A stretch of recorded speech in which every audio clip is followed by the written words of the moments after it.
El día después de dar a luz, mis suegros me echaron. Terminamos de cuidarte. Yo estaba afuera sosteniendo a mi bebé. Entonces se acercó una camioneta negra. Mi madre bajó con una abogada y una carpeta. Nunca lo vieron venir. La mañana después de que di a luz, mi esposo salió del hospital para recoger ropa. Nunca regresó. En cambio, a las 7:14 de la mañana, llegó mi suegra, Marta. Me entregó mis papeles de alta. Me dijo que ya no había lugar para mí.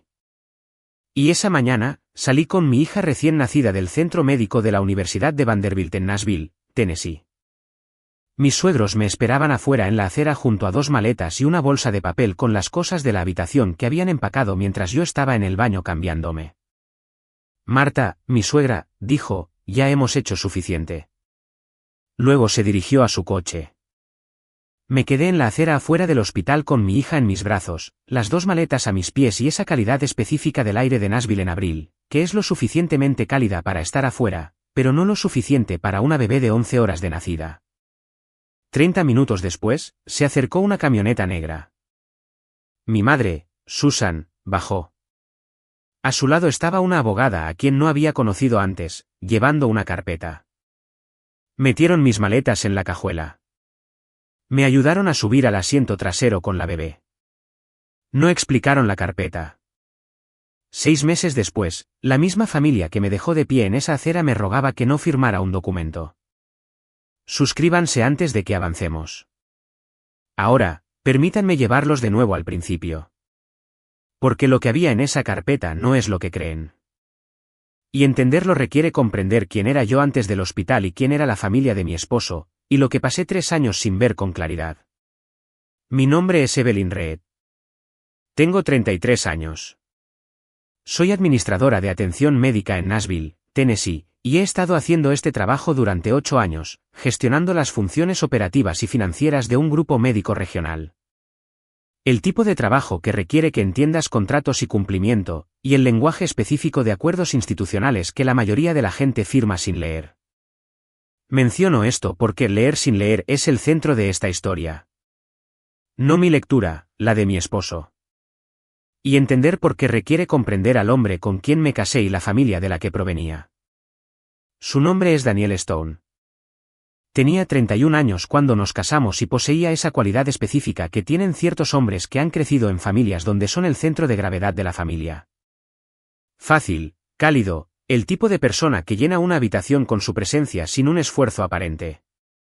Era bueno en la actuación de la fiabilidad. Aparecía cuando decía que lo haría, llamaba cuando decía que llamaría, hacía planes y los cumplía en los primeros meses, cuando el cumplimiento es lo que más importa a la persona que decide si confiar en ti. La actuación duró unos 14 meses. No es que dejara de llamar o de aparecer en el sentido práctico. Permaneció presente en todas las formas en que la presencia puede ser actuada sin ser sustantiva. Lo que cambió gradualmente y luego consistentemente fue que la sustancia detrás de la actuación se reveló mucho más delgada que la actuación misma. Tenía opiniones sobre todo y convicciones sobre nada. Tenía encanto en las cantidades requeridas para iniciar cosas y no el seguimiento necesario para sostenerlas.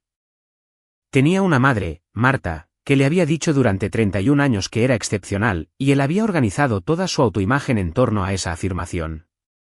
Marta Stone es una mujer que entiende el valor estratégico de cada relación en la que está. No es cruel de la manera en que la gente es cruel cuando no sabe que lo está siendo. Es deliberada, como alguien que ha pensado cuidadosamente lo que quiere y ha organizado su comportamiento para obtenerlo. Tiene 62 años y ha dirigido el negocio familiar de su difunto esposo con una combinación específica de ambición y gestión de imagen que produce una empresa que parece más exitosa de lo que es y que requiere un mantenimiento constante y cuidadoso para mantener la apariencia intacta. La casa donde ella y Daniel vivían estaba en el lado oeste de Nashville, en un vecindario donde las casas comunicaban riqueza establecida a través de la combinación específica de árboles maduros, ladrillo y un tipo de mantenimiento discreto que dice que la gente que vive aquí no necesita anunciarse. La casa era grande. La hipoteca de la casa también era grande, de maneras que yo no conocía cuando me mudé después de nuestra boda y que eventualmente descubrí a través de la conciencia incidental que se desarrolla cuando vives en un lugar y prestas atención. Yo presté atención. Es lo que hago. Las señales de advertencia eran pequeñas y consistentes, y me las explicaba a mí misma de la manera específica en que la gente descarta pequeñas advertencias cuando ha decidido una conclusión y las advertencias amenazan esa conclusión. La primera fue la forma en que Daniel manejaba el desacuerdo, no las discusiones, los desacuerdos. Las pequeñas calibraciones diarias de dos personas compartiendo una vida donde una persona tiene una preferencia sobre algo y la otra tiene una preferencia diferente, y las dos personas lo resuelven. Daniel no resolvía las cosas. Estaba de acuerdo con lo que yo decía en el momento y luego hacía algo diferente después, como alguien que ha aprendido que la respuesta más fácil a un conflicto es simular el acuerdo hasta que el conflicto se disipa. La segunda fue Marta. Llamaba todos los días, no cada pocos días, todos los días. A una hora lo suficientemente predecible como para parecer casual y lo suficientemente consistente como para ser deliberada. Las llamadas eran breves. Estaba revisando. Se aseguraba de que Daniel estuviera bien. Ofrecía información sobre el horario familiar o el negocio o la boda de un primo o la situación de un vecino, como alguien que mantiene un flujo de información que mantiene a la persona a la que llama orientada hacia ella como fuente principal. Daniel recibía estas llamadas con la facilidad de alguien que no nota que un patrón es un patrón porque el patrón siempre ha estado allí. La tercera advertencia fue financiera, no un fracaso financiero dramático. La forma específica en que opera un hogar cuando el principal responsable de la toma de decisiones tiene una relación con el dinero que prioriza la apariencia de suficiencia sobre la realidad de la misma. Facturas pagadas tarde, pero siempre eventualmente. Suscripciones y membresías que se mantenían porque cancelarlas habría sido un reconocimiento de algo que Marta no estaba preparada para reconocer. El negocio familiar Stone, una empresa de bienes raíces comerciales, propiedades en el área de Nashville y dos en Knoxville, descrita en términos que comunicaban estabilidad y presentaba estados financieros a los miembros de la familia que comunicaban lo mismo. Yo era administradora de atención médica.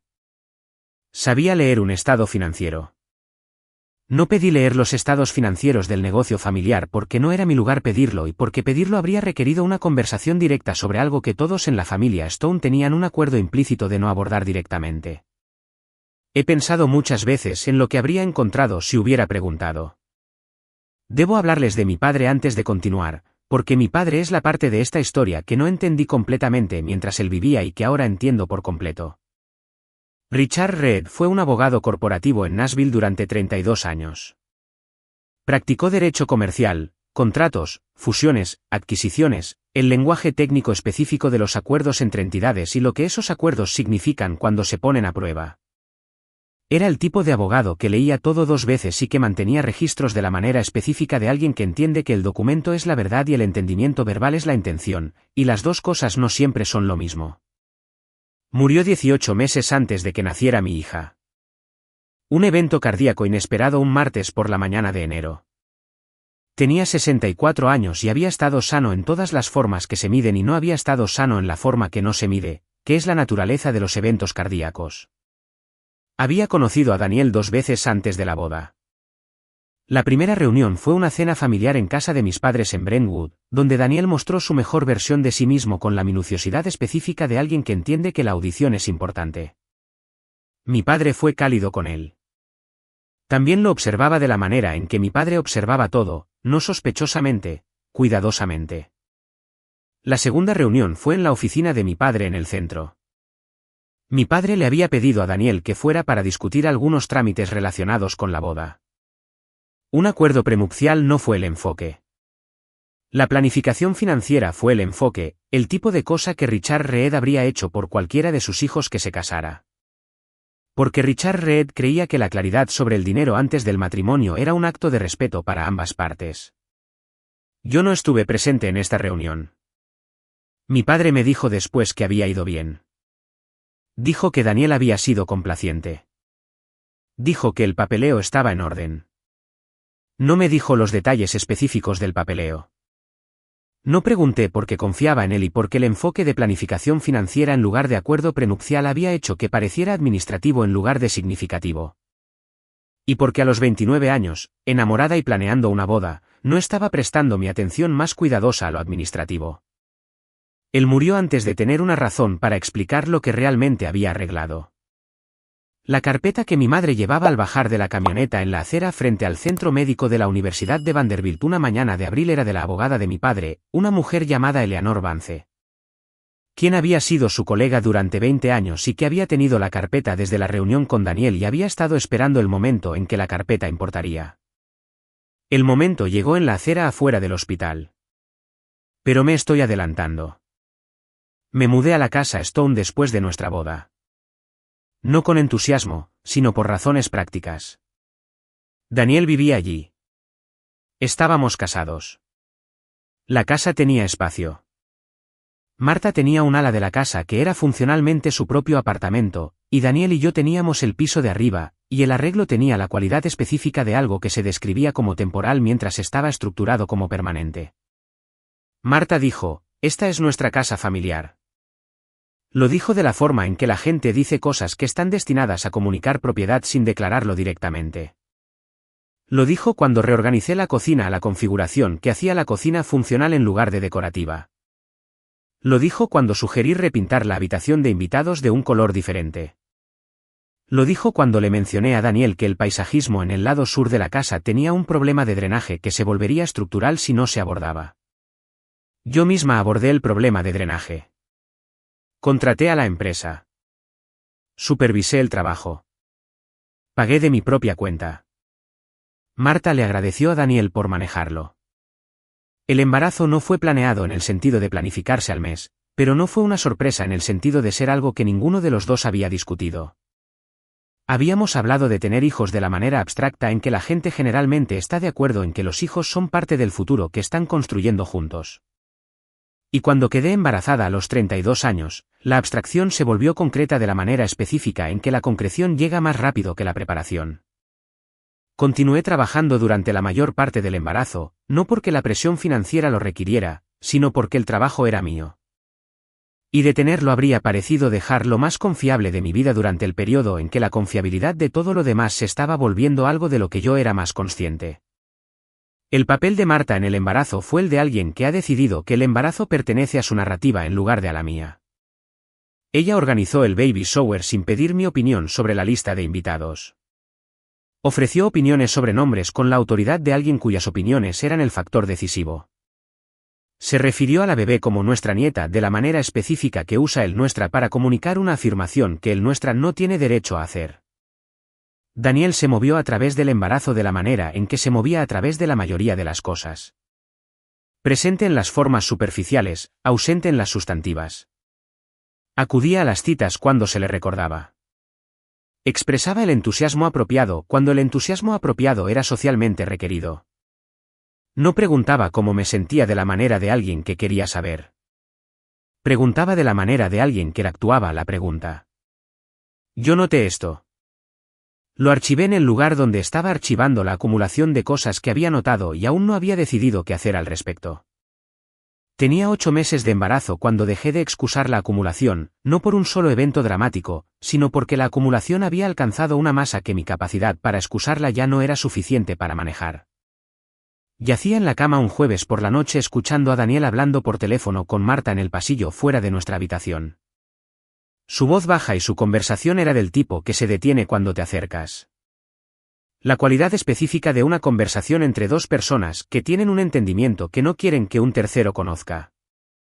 Y comprendí con la finalidad específica de una cosa que había sido verdad durante mucho tiempo y que finalmente se nombraba, que había estado gestionando mi propia comprensión de mi matrimonio en lugar de entenderlo.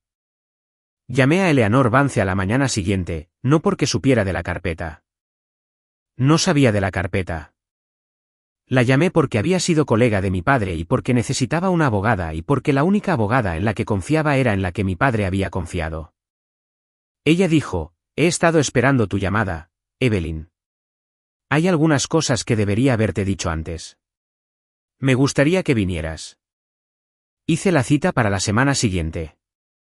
Mi hija, Lily, llegó 3 días antes de la cita. El parto duró 15 horas. Daniel estuvo presente durante la mayor parte.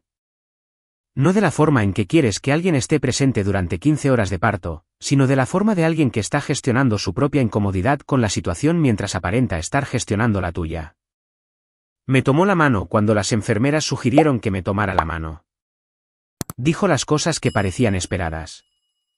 Estuvo allí cuando nuestra hija llegó y la sostuvo y la miró con una expresión que era real. La expresión de una persona que se encuentra con algo más significativo de lo que estaba preparada. La expresión que la paternidad produce en las personas que no habían entendido completamente hasta el momento a que estaban accediendo. Su nombre es Lily. Pesó 7 libras y 2 onzas y llegó al mundo con la cualidad específica de alguien que iba a estar bien independientemente de las circunstancias, lo cual entendí de ella inmediatamente y que ha seguido siendo cierto. Tenía 32 años y acababa de dar a luz y estaba en una cama de hospital en Vanderbilt y mi esposo sostenía a nuestra hija y aún no sabía que a la mañana siguiente él se habría ido. Dijo que iba a recoger ropa. Lo dijo a las 10 de la noche, 6 horas después de que Lily naciera. Me besó la frente. Besó la frente de Lily. Salió de la habitación. Las enfermeras entraron y salieron durante la noche. Lily durmió y se despertó y durmió. Yo no dormí porque las madres primerizas en los hospitales no duermen. Y porque algo en mí entendía de la forma en que se entienden las cosas antes de que se confirmen que la mañana iba a producir algo para lo que necesitaba estar despierta. A las 7:14 la puerta se abrió. Martha Stone entró. Estaba vestida para el día, no vestida para visitar el hospital, vestida para el día, el atuendo específico de alguien que tiene otras cosas que hacer después de esta parada. Tenía los papeles de alta en la mano. Ya los había recogido de la estación de enfermeras, lo que significaba que había estado en el edificio antes de venir a mi habitación, lo que significaba que esto había sido organizado. Puso los papeles sobre la mesa junto a la cama. Dijo, Daniel no va a volver. Dijo, ya no hay lugar para ti en la casa. Dijo, ya hemos hecho suficiente. ¿Se fue? Miré a Lily durmiendo en la cuna junto a mi cama. Luego me levanté, me cambié de ropa, firmé los papeles de alta y puse a mi hija en el portabebés que el hospital me proporcionó y salí del centro médico de la Universidad de Vanderbilt a la mañana de abril. Las maletas ya estaban en la acera. La acera frente al centro médico de la Universidad de Vanderbilt en una mañana de abril no es donde quieres estar con un recién nacido.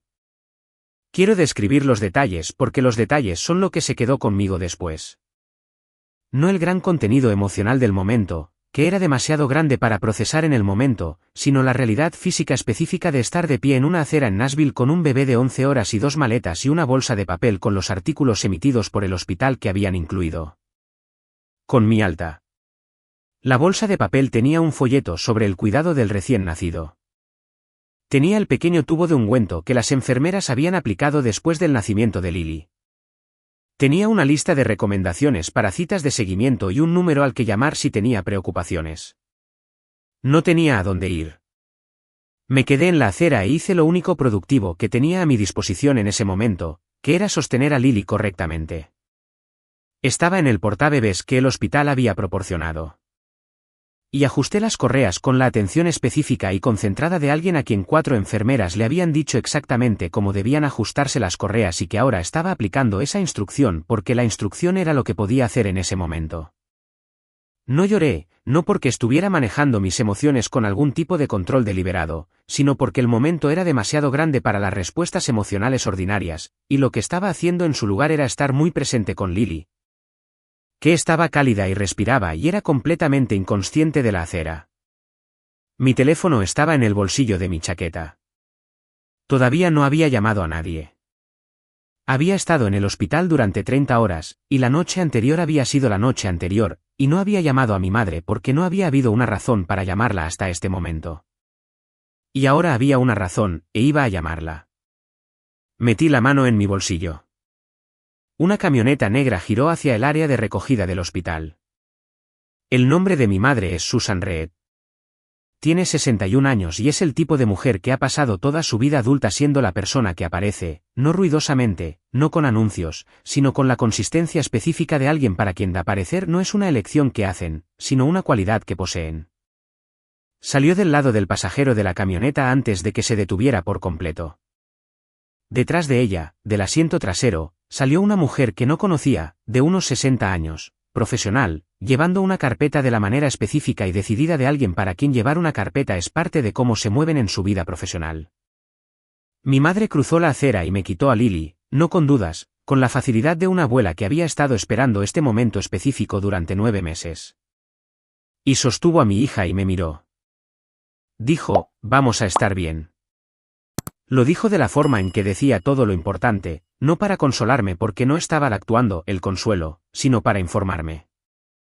Vamos a estar bien era una declaración de evaluación de una mujer que ya había hecho la evaluación. La abogada, cuyo nombre supe en el coche era Eleanor Vance, dijo solo una cosa en la acera antes de subir a la camioneta. Dijo, no firmes nada de nadie por ninguna razón. Luego me ayudó con las maletas y subimos al coche y la puerta se cerró y nos alejamos del centro médico de la Universidad de Vanderbilt en la dirección específica de la vida que iba a tener que construir. La casa de mi madre en Brentwood era la casa en la que había crecido. A 20 minutos del centro de Nashville, una casa estilo Craftsman en una calle tranquila que mis padres habían comprado en 1991 y en la que mi madre había estado sola desde que mi padre murió. Tenía la cualidad específica de una casa que ha sido mantenida por alguien que se preocupa por la cosa en sí misma en lugar de por lo que la cosa comunica. Limpia, organizada, los muebles desgastados en los lugares donde los muebles se desgastan cuando la gente realmente los usa. Tenía la habitación lista, no la habitación en la que había crecido, sino la habitación de invitados, que había preparado de la manera específica de alguien que había estado esperando esto. Una cuna junto a la cama, el tipo de lámpara que produce luz suave apropiada para las tomas nocturnas, un cambiador que reconocí del cuarto de almacenamiento, que ella claramente había recuperado y ensamblado en algún momento antes de hoy. Ella se había estado preparando. No pregunté cuándo había empezado a prepararse. Entendí que la respuesta probablemente era antes de lo que habría imaginado, y que entender la respuesta me habría obligado a examinar la pregunta de si mi madre había visto lo que yo no había estado viendo, y no estaba lista para ese examen el primer día. Me senté en la cama con Lily. Eleanor Vance se sentó en la silla junto a la ventana. Mi madre hizo té en la cocina. Esta es su respuesta a la mayoría de los momentos significativos, la preparación de algo que se puede sostener en las manos, cálido, que aborda la necesidad física inmediata de una persona en shock mientras se organizan las cosas más grandes. Eleanor dijo, trabajé con tu padre durante 20 años. Me pidió, cuando enfermó, que guardara algo para ti hasta que lo necesitaras. Él creía que eventualmente lo necesitarías. Esperaba estar equivocado. Yo dije, ¿qué hay en la carpeta? Ella dijo, mucho. No necesitamos revisarlo todo esta noche. Lo importante para esta noche es que estás aquí, la bebé está aquí y no firmes nada. Lo que sea que Daniel o su madre te envíen, papeles de divorcio, acuerdos financieros, formularios de consentimiento, cualquier cosa, me llega a mí primero. Eso es todo lo que necesitas saber ahora mismo. Miré la carpeta sobre la mesa junto a ella. Ella dijo, tu padre era un hombre muy cuidadoso. Yo dije, lo sé. Ella dijo, era cuidadoso contigo específicamente. Ella tomó la carpeta y la puso en su bolso. Dijo, duerme un poco. Hablaremos en una semana cuando hayas tenido tiempo de instalarte. ¿Se fue? Mi madre entró con el té. Nos sentamos juntas en la habitación de invitados mientras Lily dormía en la cuna. Y mi madre no dijo nada sobre Daniel o Marta o la acera o lo que vendría después. Se sentó conmigo como se había sentado conmigo a través de cada cosa difícil de mi vida, con su plena presencia y sin la actuación del consuelo, que es lo que realmente ayuda. Finalmente, me quedé dormida.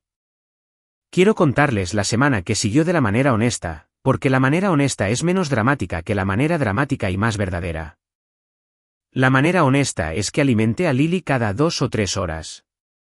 Dormí en los intervalos. Mi madre se encargó de las cosas que yo no podía manejar porque estaba durmiendo o alimentando, que eran la mayoría de las cosas. El mundo fuera de la habitación de invitados existía, pero no era la prioridad. La prioridad era Lily y la logística fundamental de mantener a un recién nacido con vida, que es absorbente de una manera que desplaza la mayoría de las otras cosas que de otro modo podrían estar absorbiéndote. Daniel me envió un mensaje de texto al segundo día, no para preguntar por Lily, sino para decir que su abogado se pondría en contacto para los arreglos. La palabra arreglos fue la que usó, lo que comunicaba todo sobre el marco en el que estaba operando. Le reenvié el mensaje a Eleanor sin responder. Marta llamó una vez, no contesté. Mi madre contestó y dijo que yo no estaba disponible. Me contó la llamada después. Dijo que Marta había estado compuesta de la manera específica de alguien que tiene una posición y la mantiene. No devolví la llamada. Eleanor llamó al final de la semana y dijo, ¿estás lista para hablar? Yo dije, sí. Ella vino a casa de mi madre un sábado por la mañana cuando Lily tenía 8 días. Nos sentamos en la mesa de la cocina, mi madre, Eleanor y yo con Lily en el portabebés sobre mi pecho porque Lily a los 8 días estaba más a gusto contra un cuerpo, y yo había aprendido esto y lo estaba aplicando. Eleanor abrió la carpeta. Lo que había dentro de la carpeta estaba en el lenguaje técnico específico de lo que era, un conjunto complejo de instrumentos legales que mi padre había puesto en marcha aproximadamente 2 años antes de morir. Durante el periodo en que su salud se había vuelto incierta por primera vez y cuando había comenzado a hacer el trabajo específico que hacen las personas cuidadosas cuando entienden que tal vez no tengan tanto tiempo como habían planeado. Quiero describirlo con precisión en lugar de técnicamente, porque la versión técnica no es la versión que te dice lo que significaba. Mi padre había estado asesorando a un pequeño grupo de intereses comerciales del área de Nashville durante la mayor parte de su carrera, no como clientes exactamente, sino como un consejo de confianza que tenía relaciones con ciertas empresas familiares que se remontaban décadas. Una de esas relaciones fue con el negocio familiar Stone, no con Marta o Daniel, que eran la generación actual, sino con George Stone, quien había sido el padre de Daniel, quien había muerto 6 años antes de que Daniel y yo nos casáramos, y quien había sido, según mi padre, un hombre de negocios más cuidadoso de lo que su esposa o su hijo habían demostrado ser posteriormente. George Stone, en los años anteriores a su muerte, había contratado a mi padre para ayudar a estructurar la arquitectura financiera del negocio de una manera que proporcionara estabilidad a través de una transición generacional.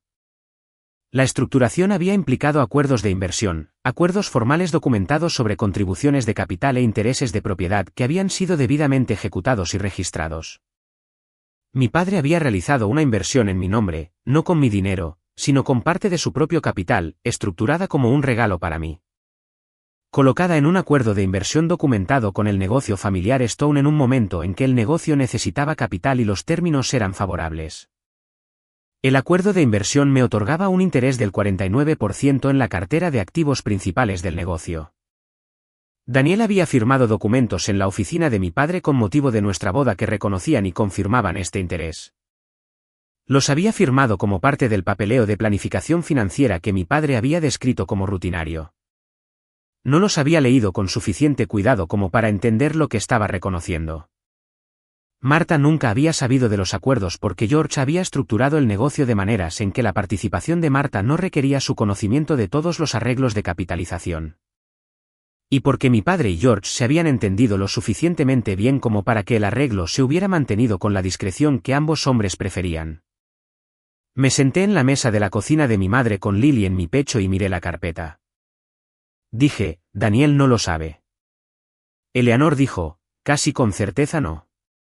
Firmó lo que se le presentó sin entenderlo. Esa es su responsabilidad, no la tuya. Dije, Marta definitivamente no lo sabe. Eleanor dijo, si Marta lo supiera, los últimos 18 meses habrían sido muy diferentes. Pensé en la acera, la bolsa de papel, el folleto sobre el cuidado del recién nacido. Pensé en Marta diciendo, ya hemos hecho suficiente con la confianza específica de alguien que cree que tiene toda la influencia. Dije, ¿qué significa esto, prácticamente? Eleanor dijo que significa que cualquier transacción significativa que involucre la cartera de negocios Stone, cualquier venta, refinanciamiento, fusión, transferencia de propiedad, requiere tu firma como titular de un interés del 49%. Significa que tienes capacidad legal en cualquier procedimiento relacionado con las decisiones financieras del negocio. Significa que el negocio no puede ser dispuesto sin tu participación. Ella dijo, significa que cuando llegue el momento, y dada la posición financiera actual del negocio, el momento llegará, estarás en la mesa.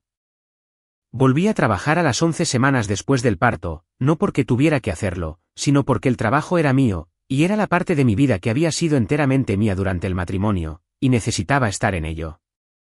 Mi madre cuidaba a Lily los días que trabajaba y yo organicé mi horario en torno al horario de alimentación con la precisión logística específica que desarrollan las madres trabajadoras porque la precisión es lo que hace que la cosa sea posible. Mi empleador había mantenido mi puesto durante la licencia. Había negociado esto antes del embarazo y estaba agradecida por la negociación que había parecido excesivamente cuidadosa en ese momento y que ahora se sentía exactamente correcta. Regresé a un proyecto de cumplimiento normativo que había estado gestionando antes de la licencia. Una auditoría de múltiples prácticas para un grupo médico regional. El tipo de trabajo que requiere una atención cuidadosa y sostenida a la documentación y la discrepancia, que es exactamente el tipo de atención que yo tenía. Era buena en este trabajo antes del embarazo. Era diferente después, no mejor exactamente, pero más asentada. La cualidad específica de alguien que ha tenido la experiencia de comprender lo que realmente importa y que aporta esa comprensión al trabajo. El abogado de Daniel envió papeles en el segundo mes. Petición de divorcio, propuesta de custodia, solicitud de divulgación financiera. Eleanor revisó todo y respondió a todo a través de los canales apropiados. No vi la mayor parte directamente. Eleanor había aconsejado que mi compromiso directo con el equipo legal de Daniel durante el periodo inicial produciría más calor que información, y ella tenía razón, y confié en su juicio. El marco de custodia que Eleanor propuso era el marco de alguien que entendía que el bienestar de Lily era la preocupación principal y que no estaba interesada en usar el proceso de custodia como palanca para otra cosa. La propuesta era razonable. El abogado de Daniel inicialmente se opuso al horario de visitas, y luego, después de un ir y venir del que fui informada, pero en el que no participé directamente, aceptó términos cercanos a lo que Eleanor había propuesto. No vi a Daniel durante este periodo, no por ninguna orden judicial, sino porque no había nada que ver con el que requiriera mi presencia directa en lugar de la presencia de nuestros abogados. Y porque estar en una habitación con él me habría exigido gestionar la experiencia de estar en una habitación con él, y ese costo de gestión no era uno que estuviera dispuesta a pagar cuando los mismos resultados eran alcanzables a través de los abogados. La narrativa de Marta se desarrolló, como lo hacen estas narrativas, a través de los canales sociales que Marta había cultivado durante 30 años. Le dijo a la gente que yo me había ido, que había tomado a la bebé y abandonado a la familia, que había sido difícil desde el principio, y que la dificultad finalmente se había vuelto insuperable. Dijo esto a amigos y a socios comerciales y a la extensa red de personas en la comunidad del lado oeste de Nashville que conocían el nombre Stone y que recibieron lo que Marta dijo como la versión de los hechos porque Marta era la que estaba frente a ellos diciéndolo. No respondí a esta narrativa públicamente. Eleanor me había aconsejado que no lo hiciera y yo había estado de acuerdo con el consejo. La narrativa haría lo que hacen las narrativas cuando no son apoyadas por las personas de las que se habla. Circularía y luego sería revisada por los acontecimientos. Los acontecimientos iban a revisarla. La situación del negocio Stone se deterioró de una manera que yo había anticipado basándome en lo que Eleanor me había mostrado y lo que entendía de mi propia lectura de la estructura financiera del negocio. La cartera de bienes raíces comerciales se había gestionado a través de la transición de la supervisión de George a la de Marta de una manera que había mantenido las apariencias mientras permitía que la sustancia se erosionara. Las propiedades que necesitaban inversión de capital habían recibido mantenimiento diferido. Los inquilinos que deberían haber sido reemplazados habían sido retenidos porque el proceso de reemplazo era difícil y Marta había preferido evitar procesos difíciles. Los préstamos que habían sido manejables cuando las tasas de interés eran más bajas se habían vuelto menos manejables a medida que las tasas aumentaban. Para el cuarto mes, después de mi alta del hospital, el negocio Stone estaba en una situación que requería una resolución, no un colapso inmediato. La presión específica y constante de una estructura financiera que ya no es autosuficiente y que requiere una intervención de capital significativa o una disposición de activos. La respuesta de Marta fue buscar una venta de la cartera principal a un grupo de inversión de bienes raíces comerciales con sede en Atlanta. La venta habría producido suficiente capital para abordar la deuda y dejar a Marta con un acuerdo que habría financiado una vida cómoda. Los abogados del grupo de Atlanta solicitaron la documentación estándar para una transacción de este tipo. Búsquedas de títulos, verificación de propiedad, divulgaciones financieras, el cuadro legal completo de lo que se vendía y quién tenía la autoridad para venderlo. Eleanor recibió una llamada del abogado del grupo de Atlanta con sede en Nashville en el quinto mes. Dijo, tenemos una pregunta sobre la estructura de propiedad de la cartera Stone. Nuestra búsqueda de títulos ha producido cierta documentación que necesitamos entender antes de poder proceder. Eleanor dijo, con gusto aclararé. Él dijo, Nuestros registros indican un interés del 49% en manos de una Evelyn Reed. Necesitamos la firma de la señora Reed en los documentos de transferencia antes de que la transacción pueda cerrarse. Eleanor dijo que organizaría una reunión. Ella me llamó esa noche. Dijo, es hora de la carpeta. Miré a Lily, que dormía en la cuna que mi madre había colocado en la esquina de la habitación de invitados. Dije, organiza la reunión. La reunión se programó para un jueves por la mañana de octubre en la oficina de Eleanor en Church Street en el centro de Nashville.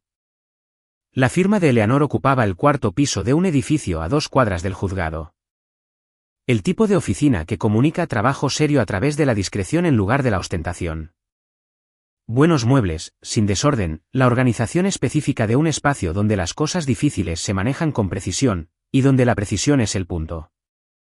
La sala de conferencias tenía capacidad para 12 personas. Eleanor la había dispuesto con la intención específica de alguien que entendía que el arreglo físico de una reunión comunica algo antes de que alguien hable. Documentos en cada asiento, agua en la mesa, sillas colocadas de modo que las personas que entraran por la puerta miraran a las personas ya sentadas, lo que significaba que cuando Marta entrara, me estaría mirando al otro lado de la mesa. Llegué a las 8:30. La reunión era a las 9. Me senté en mi asiento asignado con una taza de café y esa cualidad específica de quietud que había estado desarrollando durante los últimos 6 meses, no actuando la calma, sino siéndola, que es algo diferente y que lleva tiempo lograr. Había pasado 6 meses siendo madre y siendo profesional y sin estar en ninguna habitación con Daniel o Marta. Y el tiempo había producido en mí una claridad sobre el momento presente que el matrimonio y los suegros y la gestión de todo eso no habían permitido. Eleanor se sentó a mi lado. Ella dijo, todavía no lo saben. Su abogado sabe que hay un titular de intereses. No les ha dicho quién. Yo dije, está bien. Ella dijo, Marta va a tener una reacción. Yo dije, lo sé. Ella dijo, quiero asegurarme de que estés preparada para la reacción. Yo dije, he estado preparada para las reacciones de Marta durante 3 años. Es lo único que producía de manera fiable. Eleanor me miró por un momento con la expresión que usaba cuando encontraba algo a la vez preciso e indicativo de algo más grande. Ella dijo, a tu padre le habría gustado en quién te has convertido. Yo dije, lo sé. Le habría parecido la situación profesionalmente interesante. Ella casi sonrió. El abogado del grupo de Atlanta llegó a las 8:55. Su nombre era David Lee, de unos 40 años. La facilidad profesional específica de alguien que ha estado en transacciones de este tipo muchas veces, y que aborda cada una con la misma atención metódica, independientemente de las circunstancias humanas que la rodeen. Me dio la mano con calidez profesional y tomó asiento.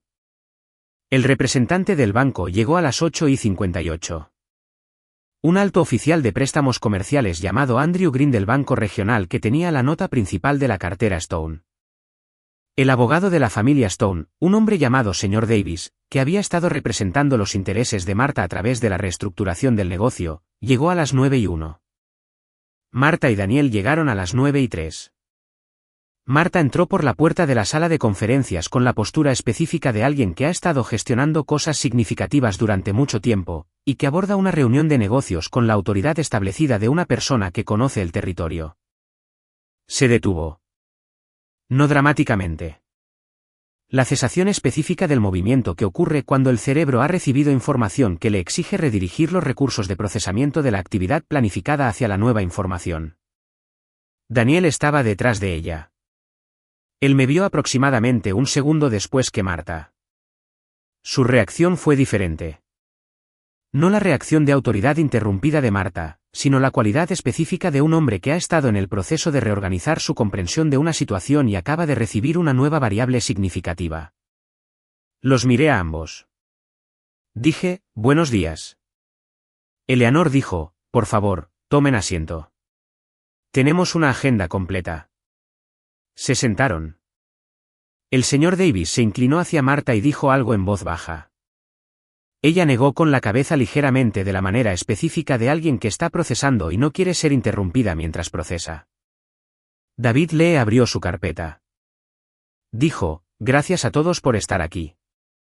El propósito de esta reunión es aclarar la estructura de propiedad de la cartera comercial Stone antes de que podamos proceder con la transacción propuesta. Nuestra revisión de títulos identificó un interés de inversión documentado que requiere reconocimiento y participación de la firma para que cualquier transferencia pueda proceder. Él me miró. Dijo, señora Reed, ¿le gustaría confirmar su interés para el registro? Yo dije, Evelyn Reed, titular de un interés del 49% en la cartera comercial Stone, establecido a través de acuerdos de inversión ejecutados en 2019 y confirmado mediante documentación firmada por Daniel Stone en el momento de nuestro matrimonio. La sala quedó en silencio. Andrew Green estaba revisando algo en su carpeta. No parecía sorprendido. Presumiblemente había recibido la misma documentación de título que David Lee y había procesado la información antes de llegar. El señor Davis le dijo a Marta, ¿sabías esto? Marta dijo, no. La palabra era plana y específica y contenía en sí misma todo el peso de lo que significaba para ella no saber que un interés del 49% en el negocio de su difunto esposo había existido, documentado y registrado durante años sin su conocimiento. Daniel dijo, mi padre arregló las cosas con Richard Reed. Firmé documentos antes de la boda. No entendí lo que estaba firmando. El señor Davis dijo, firmaste sin leerlo. Daniel dijo, Richard lo describió como planificación financiera, arreglos estándar. El señor Davis miró a Eleanor. Eleanor dijo, el señor Reed fue muy minucioso. Los documentos están completos, debidamente ejecutados y han estado registrados desde 2019. Tenemos el archivo completo disponible para su revisión. Las 2 horas que siguieron fueron el trabajo profesional específico de una transacción compleja que se reestructuraba en torno a una realidad que una de las partes no sabía que existía. David Lee explicó las implicaciones para la venta propuesta. El grupo de Atlanta no podía proceder sin mi firma. La transacción, tal como estaba estructurada, asumía la transferencia total de propiedad de Marta como única propietaria. La documentación del título hacía que esa suposición fuera incorrecta. O la transacción se reestructuraba para incluir mi interés y mi participación, o la transacción no podía cerrarse. Andrew Green explicó las implicaciones para la estructura del préstamo. La posición del banco requería una resolución antes de que cualquier venta pudiera proceder. La documentación de mi interés afectaba el análisis de la garantía. El banco necesitaba entender el panorama completo de la propiedad. Marta dijo en un momento, ¿cómo es posible esto? Lo dijo no a nadie en particular, como una declaración dirigida a la situación en lugar de a una persona. La pregunta de una mujer que ha estado gestionando los activos y la narrativa de una familia durante 6 años y acaba de descubrir que la gestión estaba incompleta. Yo dije, mi padre fue cuidadoso. George Stone confiaba en él. Tenían un arreglo que funcionaba para ambos. Ella dijo, George nunca me lo dijo. Yo dije, no, no lo hizo. Ella dijo, ¿por qué? Yo dije, no lo sé. Tendrías que habérselo preguntado a él. Ella se quedó en silencio. El señor Davis dijo, ¿cuáles son los términos de participación de la señora Reed? Eleanor abrió la carpeta que había traído y puso un documento sobre la mesa. Dijo, la posición de la señora Reed es sencilla. Está preparada para participar en la transacción bajo términos que reflejan su interés documentado del 49%. El precio de venta propuesto por el grupo de Atlanta está establecido. La señora Reed recibiría el 49% de los ingresos netos después de que el préstamo bancario sea satisfecho de acuerdo con su interés de propiedad. Los términos no son negociables. El señor Davis dijo que Marta recibiría el 51%. Eleanor dijo, correcto.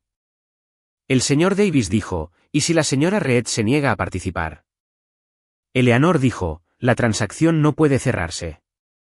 El grupo de Atlanta no puede obtener un título claro con un interés de propiedad sin resolver. La posición del banco se vuelve más complicada. Las opciones se reducen. La sala lo entendió. Marta pidió un receso a las 10:30. Los abogados salieron al pasillo. Andrew Green hizo una llamada. David Lee revisó documentos. Marta seguía en la mesa. Daniel estaba en la ventana, a donde se había movido en algún momento durante la segunda hora, mirando Church Street 4 pisos abajo, con la expresión de un hombre que estaba haciendo un tipo específico de aritmética y no encontraba respuestas cómodas. Yo estaba en la mesa con mi café que ya estaba frío. Marta dijo, «Podrías habernos dicho». Yo dije, «Me enteré hace 6 meses». Ella dijo, «Antes de los trámites de divorcio». Yo dije, «Sí». Ella dijo, «¿Y no dijiste nada?». Yo dije, «Eleanor me aconsejó no firmar nada y no divulgar nada hasta que la situación se aclarara». Ese fue el consejo correcto. Ella dijo, «¿Esperaste?». Yo dije, «Sí». Ella dijo, «Porque sabías que esto venía». Yo dije, «No lo sabía específicamente». Sabía que había documentos que mi padre había arreglado y que eventualmente importarían. No sabía cuándo ni cómo. Ella se quedó en silencio por un momento. Luego dijo algo que no esperaba de ella, que es quizás lo que más debería haber esperado porque las personas que más te sorprenden suelen ser las que más has predicho a fondo. Ella dijo, «No debería haber hecho lo que hice en el hospital». No una disculpa, sino una declaración. Marta Stone no se disculpa en el sentido directo. Hace declaraciones sobre lo que debería o no debería haberse hecho, que es su versión de reconocimiento. Y yo había estado casada con su hijo durante 3 años, y entendía la taxonomía de su comunicación lo suficientemente bien como para recibir la declaración como lo que era. Yo dije, «No, no deberías haberlo hecho». Ella dijo, creí que Daniel y el negocio y la familia estarían mejor posicionados sin». Yo dije, «¿Sin mí?». Ella dijo, «Sí». Yo dije, «¿Y ahora?». Ella no dijo nada. Yo dije, «Marta, no voy a hacer esto más difícil de lo necesario. La transacción puede cerrarse. Los términos son los términos y son justos y son lo que los documentos requieren. No estoy aquí por nada excepto por lo mío». Ella miró la mesa. Ella dijo, «¿Qué pasa con Lily?». Yo dije, «Lily es mi hija. El acuerdo de custodia está establecido. Daniel tiene su tiempo y puede usarlo para construir una relación con ella si eso es lo que quiere hacer. ¿Eso es independiente de esto?». Ella dijo, «Me gustaría verla». Miré a Marta Stone al otro lado de la mesa de conferencias. Pensé en la acera, la bolsa de papel, el folleto sobre el cuidado del recién nacido, la cualidad específica de «ya hemos hecho suficiente» dicho por una mujer que no había hecho nada excepto crear las condiciones que hacían imposible medir suficiente. Yo dije, «Eso es algo que tendríamos que discutir por separado, no hoy». La transacción se cerró 6 semanas después de la reunión. Los términos fueron los que Eleanor había presentado. Recibí mi 49% de las ganancias netas que, después de que se satisfizo el préstamo bancario, fue una cifra significativa de la manera específica del dinero que cambia lo que es posible, no extravagantemente, materialmente. Cambió la arquitectura práctica de la vida que estaba construyendo para Lily y para mí. Me mudé de la casa de mi madre en diciembre, no muy lejos, a 15 minutos. Una casa en Germantown en una calle con árboles maduros y esa cualidad específica de barrio de un lugar que ha sido habitado en lugar de exhibido. Busqué esta cualidad deliberadamente porque era la cualidad en la que quería que Lily creciera. Mi madre me ayudó con la mudanza. Condujo su coche de un lado a otro 4 veces con cajas. Montó los muebles de bebé en la guardería con la competencia concentrada de una mujer que no iba a dejar que los muebles de paquete plano la vencieran a los 61 años. Cuando la guardería estuvo lista, se sentó en el suelo con la espalda contra la cuna y miró la habitación. Ella dijo, «A tu padre le habría encantado esto». Me senté a su lado en el suelo. Dije que él habría querido ver las tendencias del valor de las propiedades del vecindario antes de decir algo agradable sobre la casa. Ella se rió. La risa real, la que suena a ella. Ella dijo, «Él te quería». Sabes, el arreglo, los documentos, esa fue la forma en que lo mostró. Él vio lo que podría pasar antes de que sucediera, y construyó algo que te protegería. Yo dije, «Lo sé». Ella dijo, «¿Estás bien?». Pensé en esto de la forma en que pienso en las preguntas que merecen respuestas reales. Dije, «Estoy más que bien. Soy precisa. Sé quién soy y lo que tengo y lo que estoy construyendo. Eso es más de lo que tenía hace un año». Ella dijo, eso es todo. Marta visitó mi oficina en enero, no mi casa, mi oficina en el grupo médico donde había estado durante 8 años y donde la asistente sabía a quién dejar pasar y a quién retener. Marta había llamado con antelación, lo cual en sí mismo era información. Marta no había llamado con antelación para nada en los 3 años que la había conocido. Simplemente había llegado. Entró y se sentó frente a mi escritorio. Miró de la manera específica en que la gente mira cuando algo ha cambiado en ellos, que no ha cambiado por completo, diferente de la Marta que había conocido, no disminuida, sino reordenada. La gestión de las apariencias todavía estaba presente. Iba cuidadosamente vestida. Se sentó con la postura que siempre tuvo, pero había algo debajo de ella que era diferente del algo que siempre había estado debajo de ella antes. Ella dijo, no quiero un contrato. No quiero dinero. Quiero decir algo y quiero que lo escuches directamente. Yo dije, estoy escuchando. Ella dijo, he pasado toda mi vida construyendo algo que creía que era para mi familia. La casa, el negocio, la posición en la comunidad. Lo construí para Daniel y para George y para la familia que creí que estaba formando. Y tomé decisiones sobre ti, sobre lo que eras y lo que no eras basándome en lo que creía que servía a esa construcción. Ella dijo, me equivoqué contigo. No solo equivocada en el sentido de cometer un error. Equivocada en el sentido de que te miré y vi algo que amenazaba lo que estaba construyendo y respondí a la amenaza en lugar de a ti. Y la mañana después de que nació tu hija, hice algo que no puedo deshacer. La habitación quedó en silencio. Ella dijo, no te pido que me perdones. Te pido que sepas que entiendo lo que hice. La miré por un largo tiempo. Yo dije, la mañana después de que di a luz, decidiste que no éramos familia. Ella dijo, sí. Yo dije, mi oficina siempre ha estado abierta. La acera del hospital no lo estaba. Ella se quedó con eso. Yo dije, si quieres conocer a Lily, si quieres ser su abuela en el sentido real de esa palabra, lo que requiere presentarse y ser consistente y no hacer que su existencia dependa de nada más, eso es algo que se puede construir. No será rápido y no se asumirá. Se construirá. Ella dijo, entiendo. Se puso de pie. Se enderezó la chaqueta. Ella dijo, tu padre sabía lo que hacía. Yo dije, siempre lo hizo. ¿Se fue? Comencé la fundación en la primavera, la Fundación Reed para madres solteras. Usé el nombre de mi padre porque la fundación fue construida a partir de lo que él había construido para mí y porque darle su nombre a algo que ayudaba a personas que habían necesitado lo que él me había dado me pareció la forma más precisa de usar el nombre. La fundación proporciona asistencia de vivienda transitoria, consulta legal y apoyo para la reincorporación profesional para mujeres que abandonan situaciones abusivas o de abandono con hijos. No solo financiera, el apoyo estructural que permite a una persona reconstruir la arquitectura de su vida cuando la arquitectura anterior ha fallado o les ha sido arrebatada. El primer año ayudamos a 43 mujeres en el área de Nashville.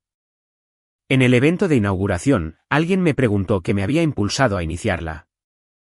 Yo dije, estuve de pie en una acera con una recién nacida sin a dónde ir.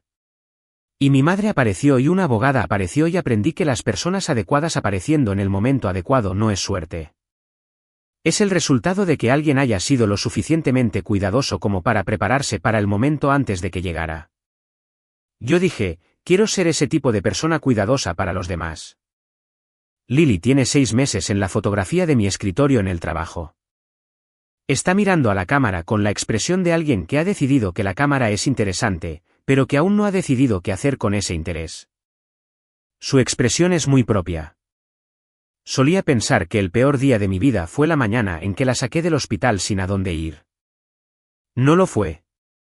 Esa mañana solo me mostró quién estaba dispuesto a dejarme atrás. Las personas que estuvieron a mi lado después construyeron la vida que mi hija y yo merecíamos. A veces, la puerta que se cierra detrás de ti es la que finalmente te lleva a casa.